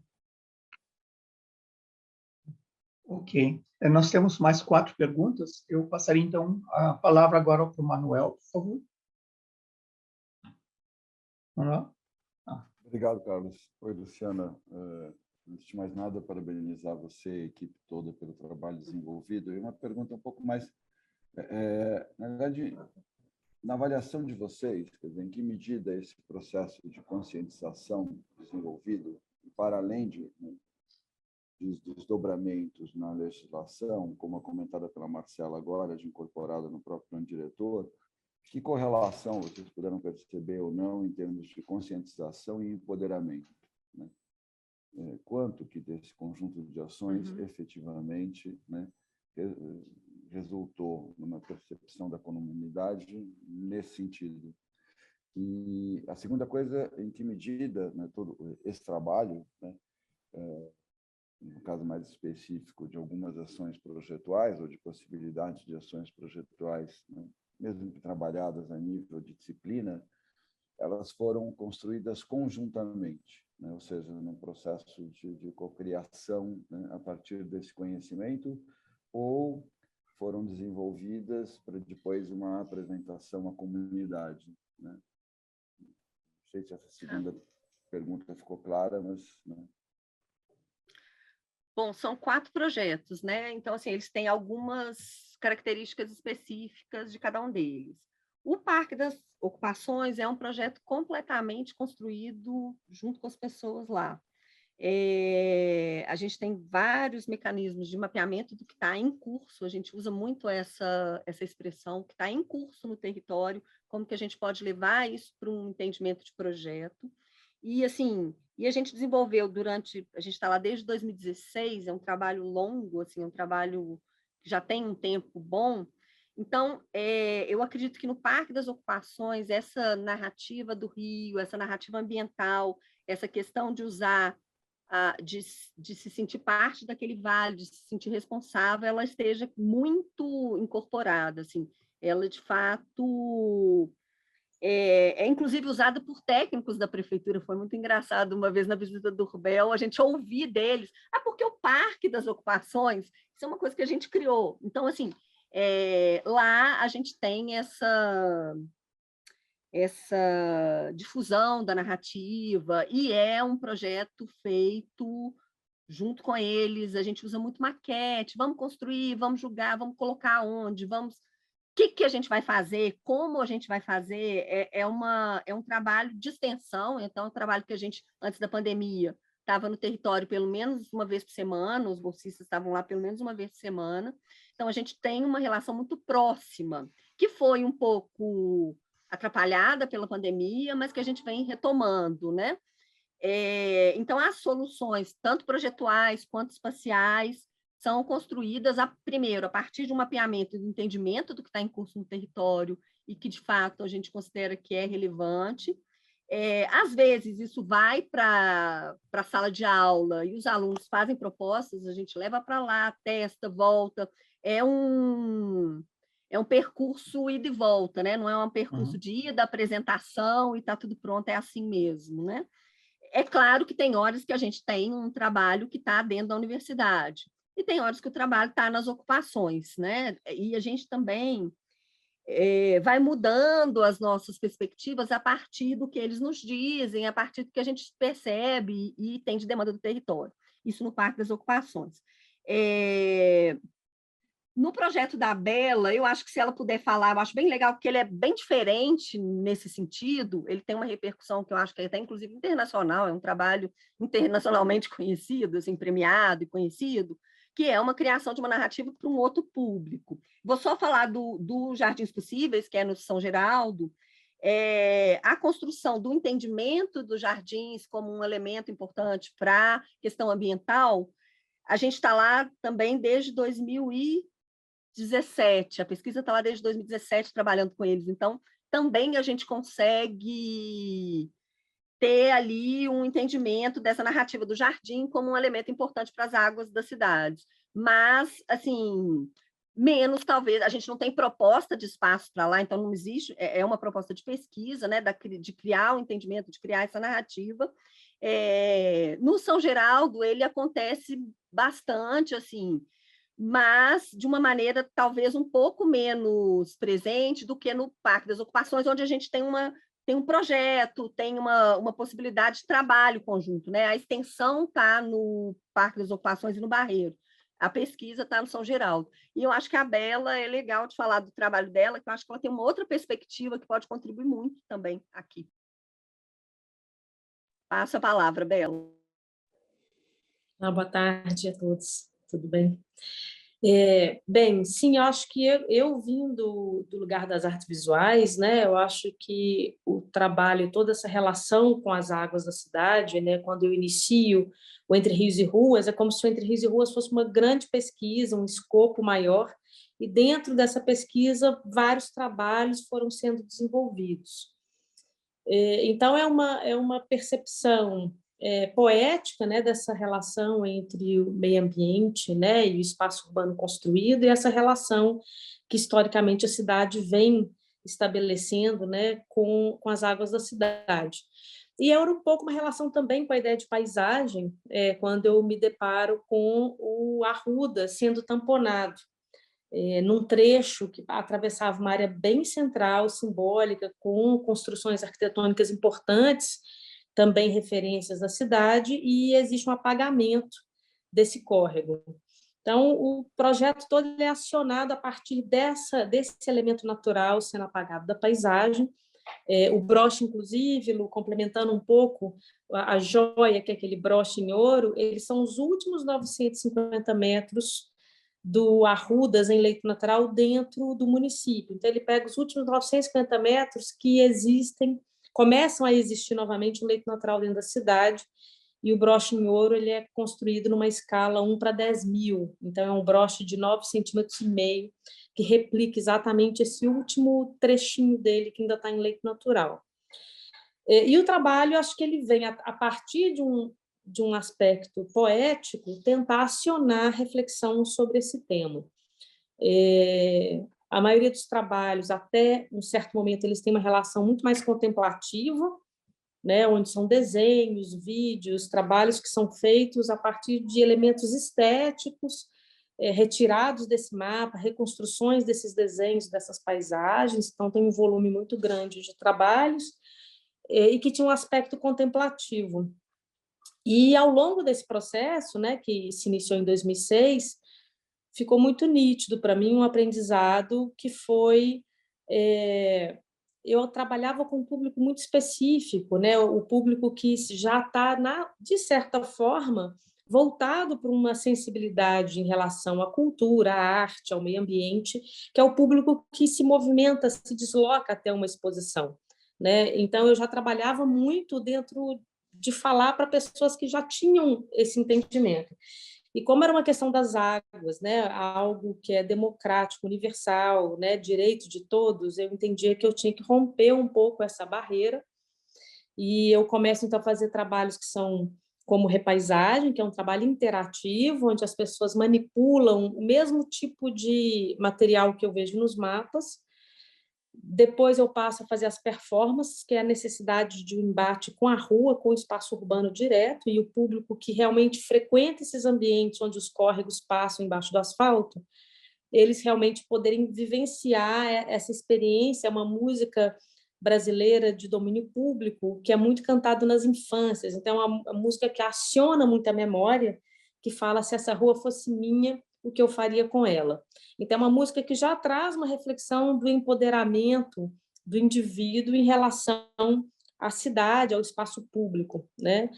E a partir daí ficou nítido que, ainda assim, a performance ela era efêmera, né? As pessoas veriam aquele trabalho por 1 hora e ele deixava de existir. Então, quem lidou com aquele trabalho naquele momento era acionado, mas depois não.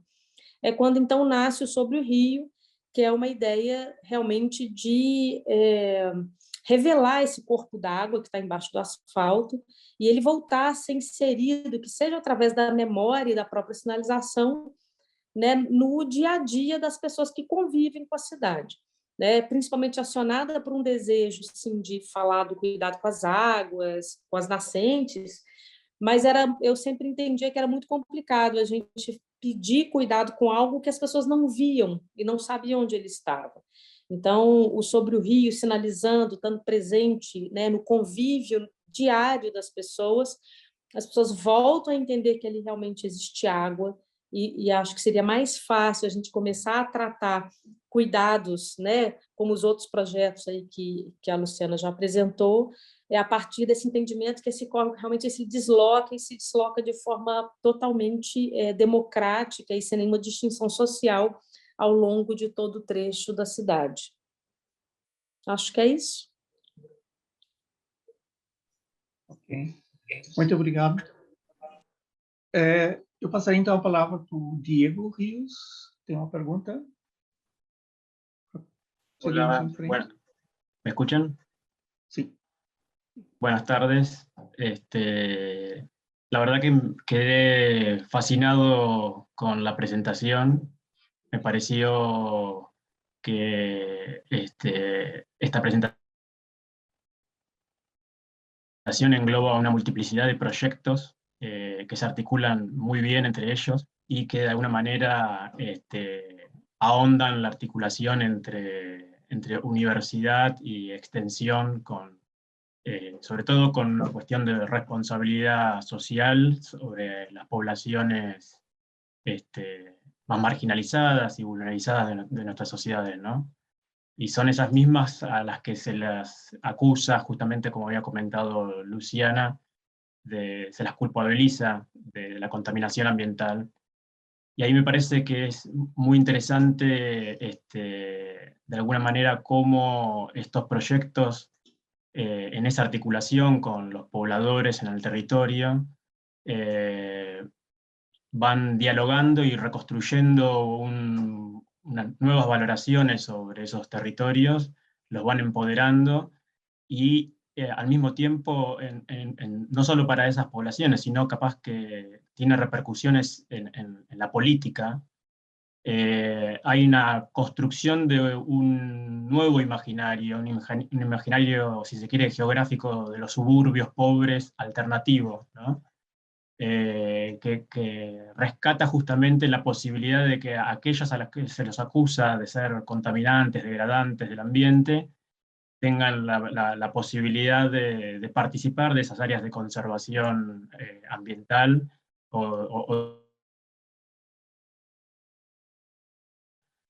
y la verdad que me pareció sumamente interesante y para dialogar horas, no para dialogar minutos nada más, ¿no? La verdad que bueno, la instancia de webinar es muy, en ese sentido, es de difusión, pero es para un largo diálogo. Y bueno, a mí particularmente, que estoy incursionando con la cuestión de los imaginarios geográficos sobre las áreas suburbanas, me interesaría mucho, bueno, cómo lo trabajan tanto teórico, metodológicamente, pero bueno, eso sé que es para un diálogo más extenso, que no se puede dar acá en un webinar. Pero la verdad que me pareció sumamente interesante, y quisiera también acceder a ese libro Naturaleza Política. No sé si eso está virtual, digamos, de acceso público, que me parece muy bueno, si es así. Y claramente lo que ustedes están proponiendo, yo soy geógrafo, pero desde el punto de vista de la geografía, que somos otra de las disciplinas que abordan lo territorial, lo ambiental, el paisaje, etcétera, y conceptos que de alguna manera nos hermanan con la arquitectura, el urbanismo y el paisajismo. Me parece que lo que están poniendo es politizando, digamos, la naturaleza, ¿no? Es visibilizando la dimensión política que tiene el territorio, la naturaleza, el ambiente, el paisaje, o el término que ustedes quieran utilizar, ¿no? Y en este caso los ríos, que es la materia que más nos atrae, ¿no? Y mismo también el abordaje desde las artes, o sea, esa articulación que pudieron hacer también con la colega Isabela, entiendo que proviene de ese ámbito, tampoco es tan común. En Buenos Aires, por ejemplo, no conozco un proyecto de estas dimensiones, como el que están llevando adelante ustedes. Y me parece que tendría fuertes repercusiones en distintos planos, ¿no? En el plano comunitario, en el plano de lo académico y también de la acción política, digamos. En donde, bueno, a veces las políticas neutralizan lo político, ¿no? Es decir, justamente las disidencias, pero ahí vamos a Riquet hablando de ese tema. Pero bueno, justamente ahí ese hilo ese lugar finito por donde uno tiene que caminar por una cornisa, me parece que hay que profundizar y trabajar de qué manera, digamos, esos empoderamientos pueden construir, digamos, otras alternativas, otros imaginarios, otras propuestas y otro tipo de políticas públicas, ¿no? Así que, bueno, ojalá que nos encontremos en otras instancias para charlar en profundidad sobre todos estos temas. Muchas gracias. Algum comentário, Luciana? Obrigada, assim, aceito o convite, assim. Eu Acho que acredito que seria esse... ótimo conversar sobre isso com um pouco mais de tempo. Vai ser ótimo. Tenho certeza que a Bela, a Marcela e o Fred, que não está aqui, vão se sentir muito felizes, e é uma proposta incrível. Assim, acho que a gente tem que construir, sim, um outro jeito de ver as coisas, de entender as coisas. Se continuarmos a fazer as mesmas perguntas, teremos as mesmas respostas. Então, assim, o que a gente tem tentado fazer com muita ênfase é deslocar um pouco essas perguntas, colocar elas de outras formas, deslocar um pouco as percepções, né, assim, da realidade urbana, da questão ambiental, das populações, e como que a gente pode trabalhar a partir de pontos de vista do território, né? O que o território nos diz, o que está em curso no território, que traz para a gente um jeito de olhar que a gente ainda não olhou, um jeito de se colocar, de viver. E, assim, vai ser um prazer começar com calma sobre isso, convite aceito, assim, vamos marcar. O livro, ele está disponível, eu pedi Andriel, Jade, Pedro, se vocês puderem colocar, Thaís, o link do livro, ele é digital, o link do livro no chat, pode ser bem bom. Sim, ótimo. Né? Ele está disponível online, assim como o ATA vai estar também, ainda não está, mas vai estar disponível online. Então, assim, quem quiser distribuir o livro do Andriel, do ATA, também ele vai estar aí disponível. E é isso, assim, é um caminho, né? A gente entende como um rio mesmo, como um caminho. A gente está andando e temos ali um horizonte de lugar que a gente quer ir. Não sem arestas, a política é muito complicada e a gente no Brasil está passando por momentos muito complicados de conseguir ações, enfim. Mas, de qualquer forma, a gente acredita que o papel da universidade pública está nesse lugar que a gente está, né? Juntando pesquisa, extensão, ensino, trazendo para a realidade esses alunos, para uma realidade territorializada, para o que diz a cidade, né? Enfim, se a Bela e a Marcela quiserem complementar, ou a Jade. Eu acredito que esse é um dos grandes valores que nós temos no RUN. Nós trazemos experiências diferentes, trazemos pesquisas diferentes, com perguntas diferentes, e a partir de agora nós vamos começar a combinar, estamos nos conhecendo. Esse é um dos grandes objetivos do RUN, né? Que a partir de agora passamos um diálogo mais dinâmico. Nós estamos um pouco quase na hora, nós temos 2 perguntas ainda. Eu pediria, então, podemos passar para a Maluce para a próxima pergunta? Olá. A minha pergunta, antes de fazer a pergunta, queria agradecer assim de voz, não é presencial, porque acho genial e incrível o trabalho, de uma força incrível, e eu, com a minha componente antropológica e etnográfica, acho que o trabalho tem assim uma componente assim fenomenal, e dá os meus parabéns assim porque estão trabalhando de uma forma muito viva e muito inteligente, muito sustentada no intercruzamento interdisciplinar, e vamos chamar assim de um terceiro conhecimento também, não é? Que envolve o conhecimento das pessoas locais. Bom, a minha questão, não sei se é bem uma questão em si, mas de certa forma vem na sequência do que o Manuel falou, e em parte vocês responderam, e que tem a ver, eu remetaria um bocadinho para a questão da ciência cidadã, por um lado, e para o outro da comunicação da ciência. Porque, assim, eu daquilo que falaram, por exemplo, eu sinto, e ficou claro, há toda uma preocupação com o empoderamento, não é? E isso já está criando, pouco a pouco, mas alguma repercussão, vamos dizer, no poder público, que é com o trabalho da Isabel Prado, a vários níveis, mas sobretudo na questão da placa, que fica evidente, não é? Ou do planeamento, com a consciência que é criada pelo movimento, os movimentos de moradia local, mas quando falaram há pouco, ficou claro da questão do racismo ambiental, não é? O que implica que não é só uma coisa do poder público em si, não é? Há toda uma hegemonia, um imaginário hegemônico, né? E a minha pergunta é, eu entendo, por exemplo, eu estudei um bocadinho o trabalho da Isabel Prado, gostei algumas coisas e gostei muito, porque queria entender e acho lindo, maravilhoso. Eu vi que ganhou um prêmio também nacional, tem essa repercussão internacional, há mais visitas e tudo mais, quer queira que não, acaba por ser um público com uma sensibilidade específica, não é? Mas a dita hegemonia, infelizmente, é mediana, e é mesmo mediana, não é? Para não dizer mesquinha, pequenininha. Isso para dizer o quê?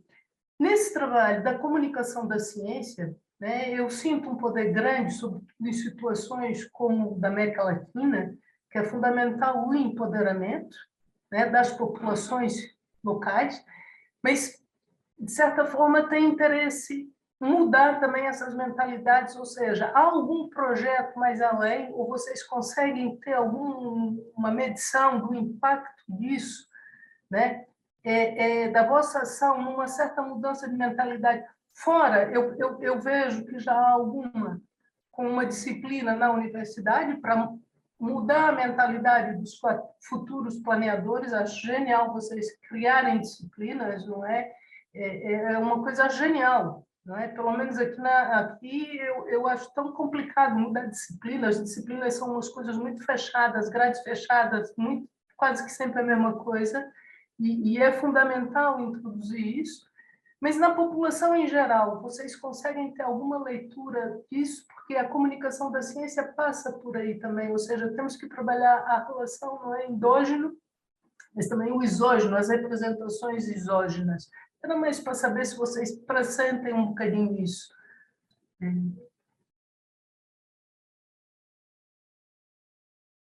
E muito obrigada, esqueci de dizer sobre tudo. Que é lindo. Bem, Marlúcia, não sei se eu entendi com clareza, mas eu acho que esse ponto, se eu entendi bem, que é da gente falar para a nossa própria bolha, né? E quanto que a gente consegue expandir isso e trazer mudanças mais substantivas, né? Na forma de pensar, na forma de atuar.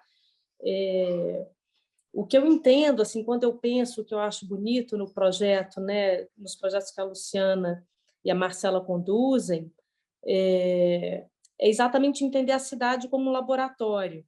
Então, eu entendo que, quando vai ver, o poder público já absorve os projetos dela como ferramentas que vão sendo incluídas no processo. Eu acho que, se elas interrompessem de fazer essas ações, eu não sei o efeito político nas políticas públicas, como seria isso, assim. Então, existe algo ali muito, acho que, sem clareza, né, sem ter acordos nítidos, mas eu entendo que é um laboratório essencial e que faz exatamente essa ponte entre o que existe real e o aspecto social, em como que vai construindo algo aí, obviamente, com um direcionamento, com as considerações importantes, que são as considerações da água, do meio ambiente, que interessam nessa nova condução de percepção. E acho que isso vai construindo um público, né? Acho que é uma caminhada muito lenta, pelo menos no meu ponto de vista.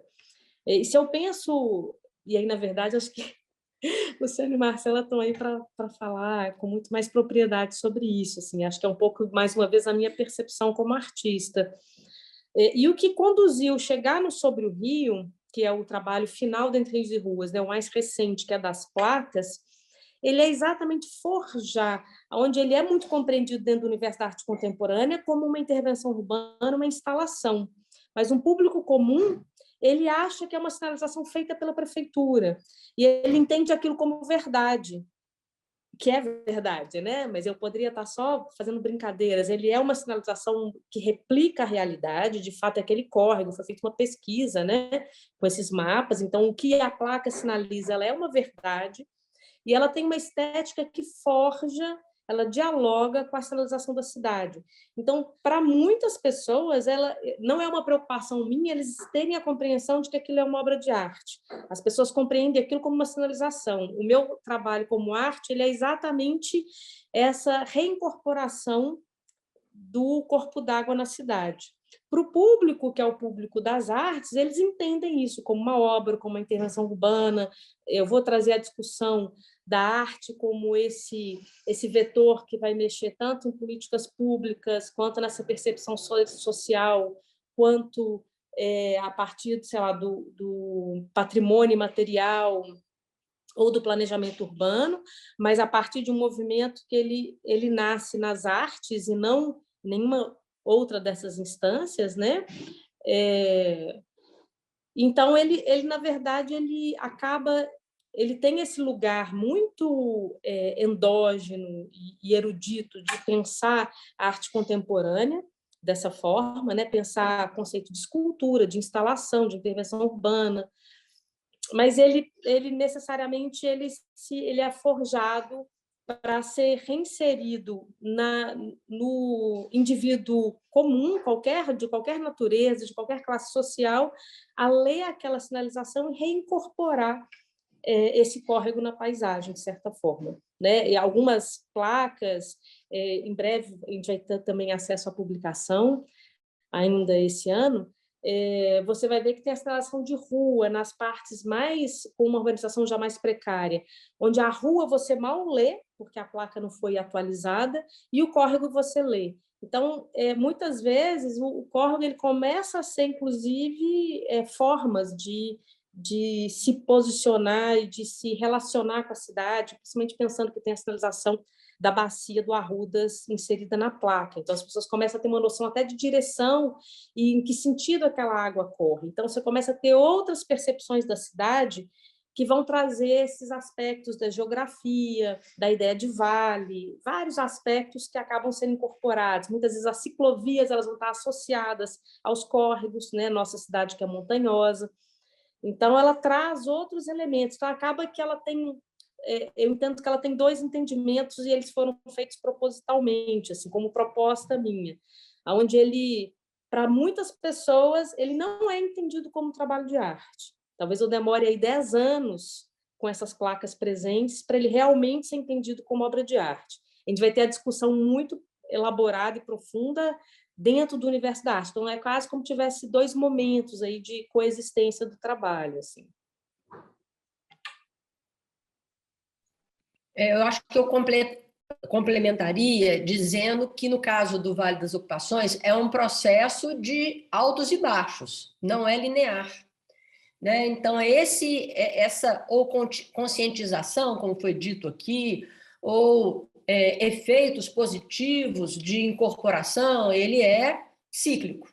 Né? Em alguns momentos, a gente vê isso acontecendo de uma maneira muito forte, em outros momentos isso diminui. Não é um processo linear de forma alguma. A pandemia foi um fator muito de ruptura, por um lado, mas, por outro lado, como a fome bateu, né, o plantio, a horta comunitária, eles surgiram aí.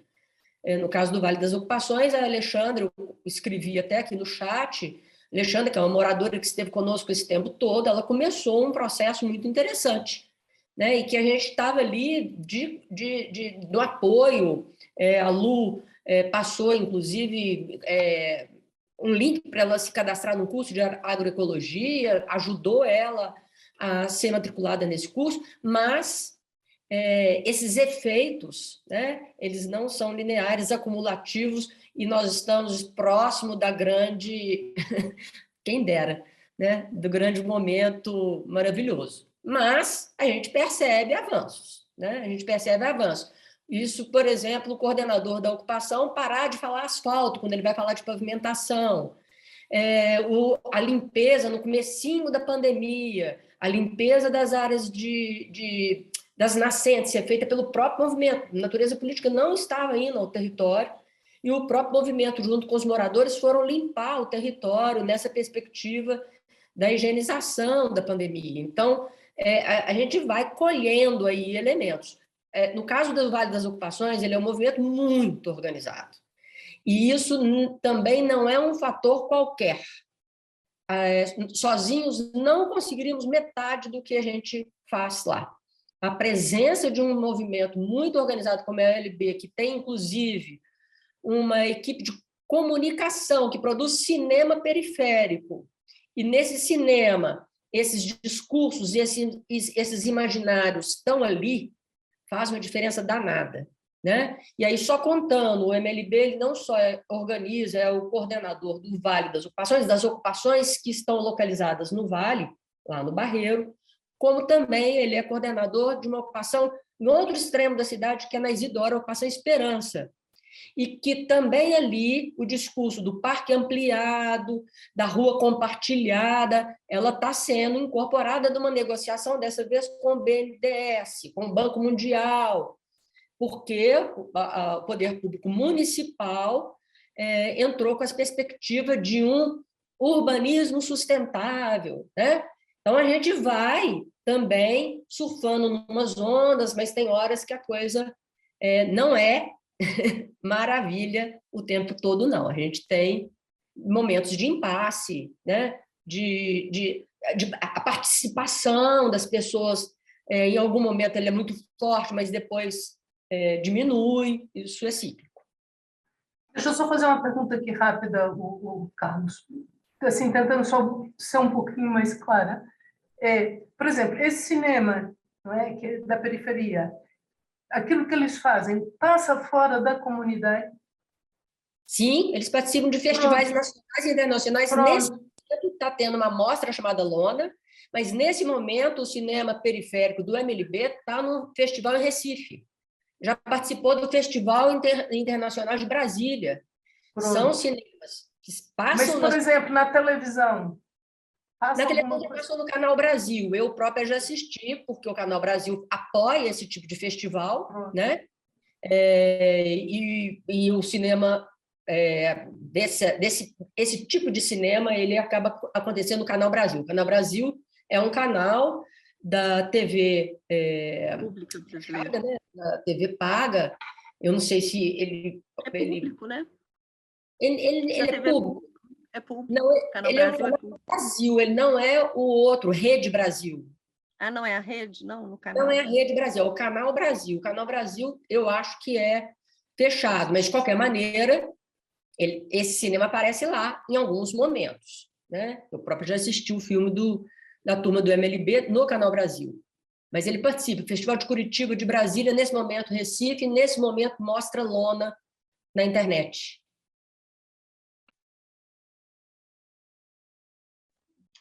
Ok, obrigado. Nós temos uma pergunta ainda do Sergio Caruso. Hola, sí. Bueno, buenas tardes a todas, todos y todes. Voy a ser sintético porque estamos excedidos con el tiempo. Quería agradecerle a Luciana por la presentación y a todos sus colegas por el trabajo que vienen haciendo. Fue como muy claro la exposición. Algunas de las cosas que yo quería consultar o plantear, ya Diego las pudo poner en palabras, así que no voy a ser redundante. Agradecer también por la sociabilización del libro, y particularmente lo que yo quería consultar es, hacia el comienzo de la presentación, ustedes, una de las líneas que trabajaban, que tiene bastante articulación con algunas cuestiones que yo vengo trabajando en relación a cómo aparece dicotómicamente planteada la cuestión de el acceso a la vivienda digna en contraposición con el derecho al ambiente sano, por decirlo de alguna manera, y particularmente todas las medidas de exclusión, marginalización e invisibilización de los grupos más vulnerables o más pobres que habitan en lugares cuando estos se instauran como reservas dedicadas a la conservación.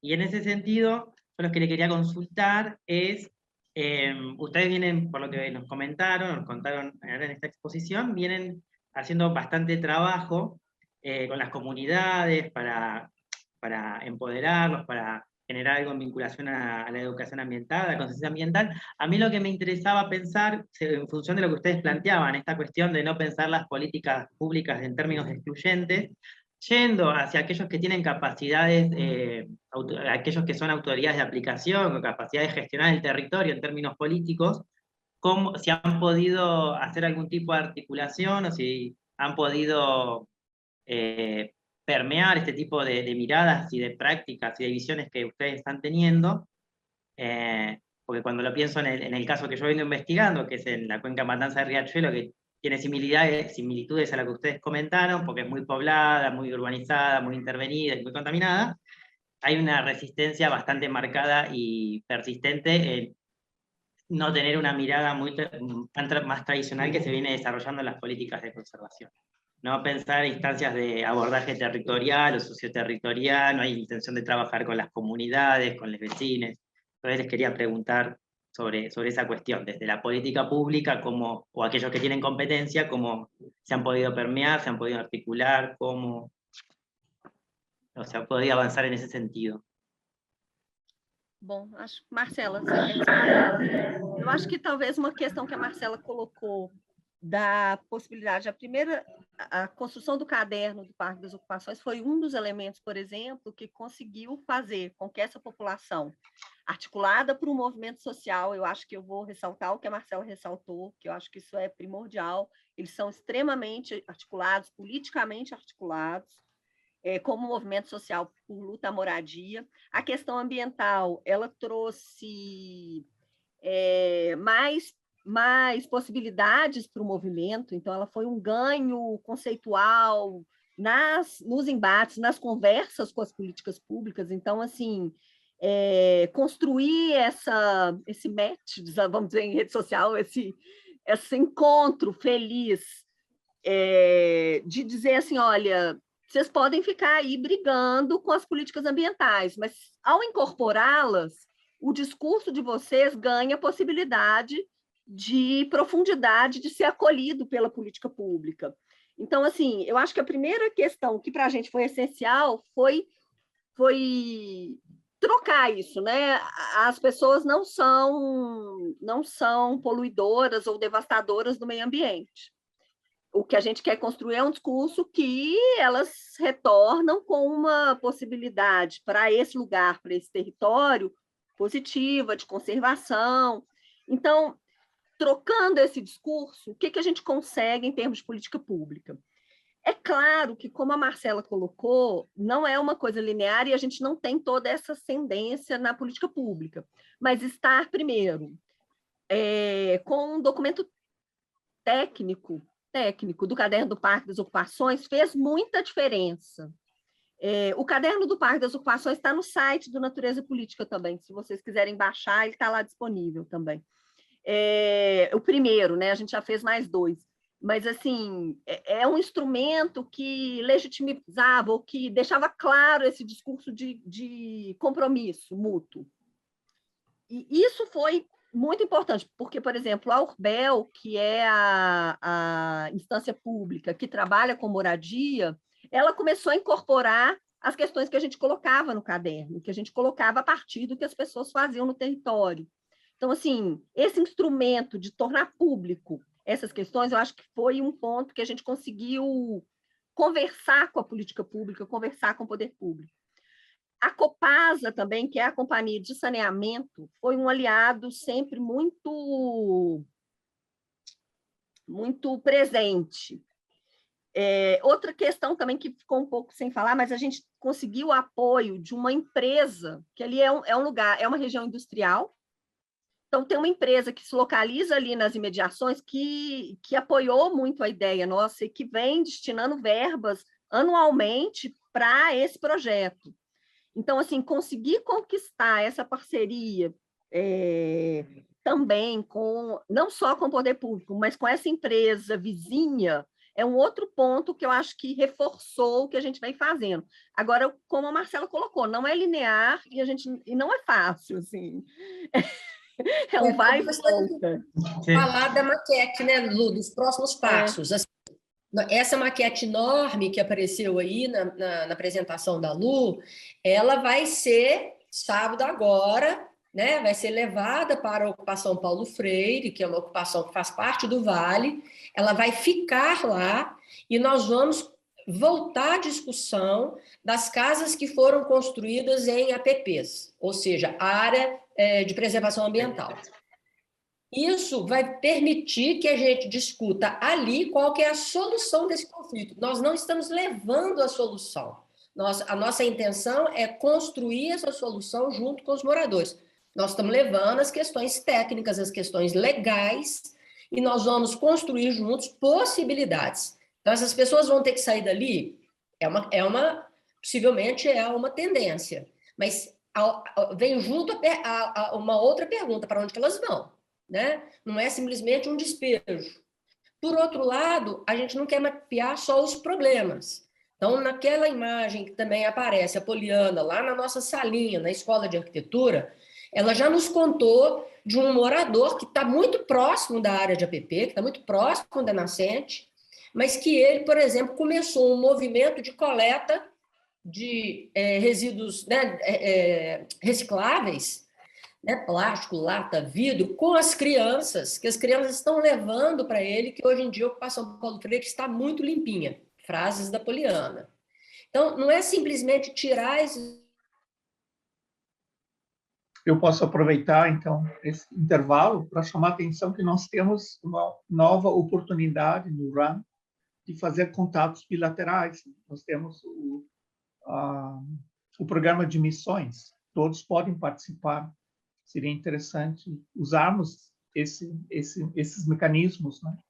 Fazemos um amplo uso desses mecanismos. A partir de agora... Gente, desculpa, eu caí, voltei. A Marcela também. Teve um apagão aqui perto da escola, um pico de energia. Okay. Tem aqui, para mim falhou, mas não chegou a cair. Eu caí. Bom, a Marcela estava dizendo da relação com a política pública, né? Acho que é isso. Desse contato com a maquete, dessa construção, Lu. A ideia é que a gente vá com a maquete agora no fim de semana para ocupação e a gente construir essa questão, como lidar com essas, por exemplo, essas casas que estão em área de APP, que estão em área frágil ambiental, que estão no olho do conflito, e que a gente construa essa solução para essas pessoas, né? Que a solução não seja vocês precisam sair daí, sem horizonte de para onde ir, sem horizonte de como ir, de como sair, né? Assim, de fazer com que esse processo ele possa ser menos complicado e menos impositivo mesmo, porque no final das contas o que a gente precisa é construir essas possibilidades, né? Marcela, quer continuar? Você também caiu, né? Nós duas caímos bem na hora do... Mas era só Deu isso. Um apagão, não deu? Acho que deu alguma coisa aqui. Mas é só continuar. Essa conversa, ela não acabou, ela tem um longo caminho aí pela frente. Nós apostamos que essa maquete mega grande, ela era necessária para essa discussão junto aos moradores. E aí a ideia de que não basta tirar quem mora em área de APP dali, simplesmente, né? Isso aqui é um intruso, está fazendo mal, ele tem que ser relocado. E ainda por cima, algum desses moradores que estão nessa área, como esse sujeito que eu estava comentando, ele tem práticas, apesar de conflituosas com a área ambiental, positivas com a coleta de resíduos. Então, não é simplesmente tirar essas pessoas dali. Por fim...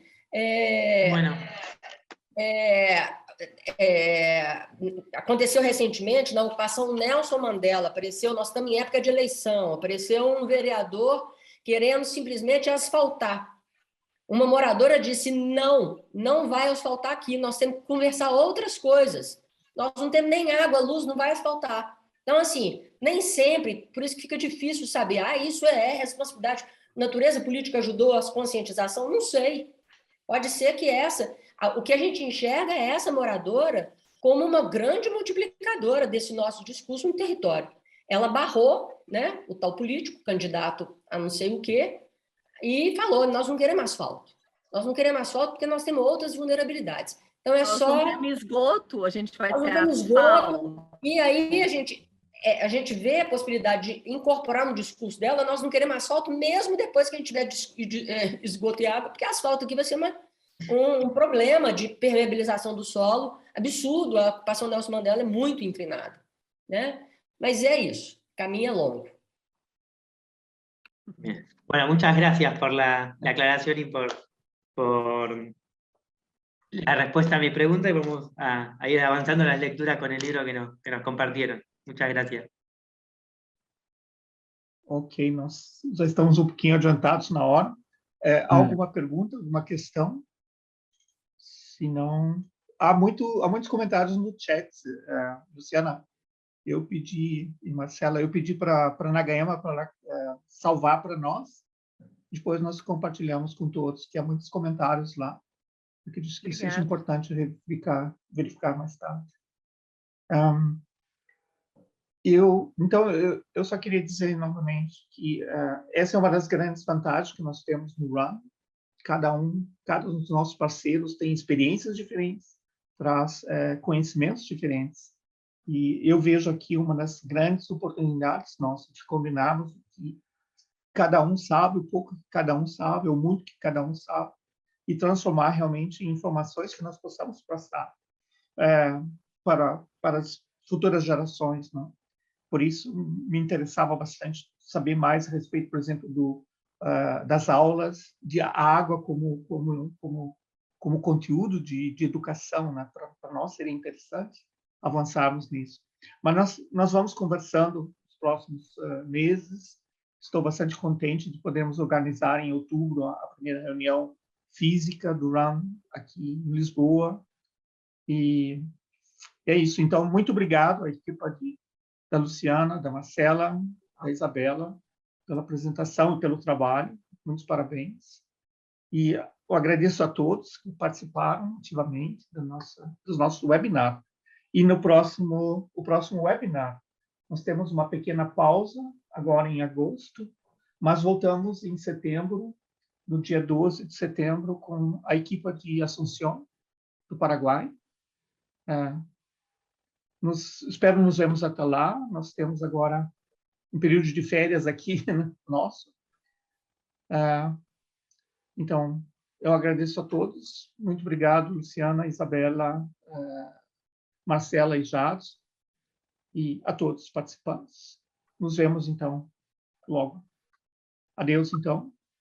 Muito obrigado. Obrigada.